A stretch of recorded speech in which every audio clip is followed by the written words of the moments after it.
ma otudore gi maundu. Nonro mar bero ne ringre nyako ma jahigni 13 mawachore ni ne owang e ot e kanisa mar KAG Nanyuki ofwenyore ni nyathino ne owito ngimane kaluwore kod wang' atamalo 100. Christine Chelagat wachore ni ne owang gi jarito mar kanisano kano paro ni en jakuo. Kata kamano joneno to wacho ni weng'ono en mana mar geng'o ranyisi mora mora mar bembo.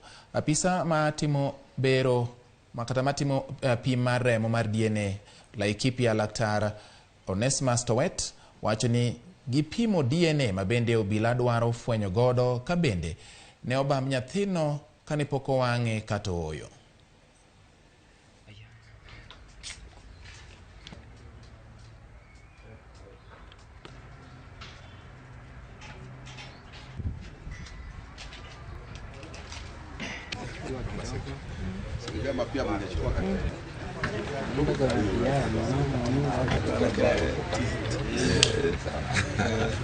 A post-mortem was conducted on 11th of January this year, and the pathologist concluded that there was 110% burns. Those are dry burns, and 10% inhaled burns. So those are the smokes which was inhaled by the child before he died, and that is the cause of death.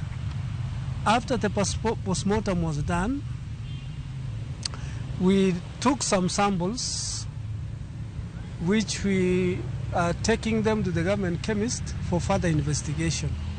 So those samples are still with the chemists. We have not seen the results yet, and the investigation is still ongoing. Tumeachia polisi wanaendelea na uchunguzi wao zaidi, lakini ukweli ni kwamba sisi vile tunajua huyu mtoto alikuwa ndani ya kile chumba na kimefungwa na akachomekea ndani, na tumeachia polisi yao mengine. Ilhali sisi kama kanisa hatujafurahishwa na jambo hili ya kwamba hata mtoto amechomeka na akachomekea kanisani. Ni huzuni, na hata tunatoa pole zetu sana kwa hii jamii.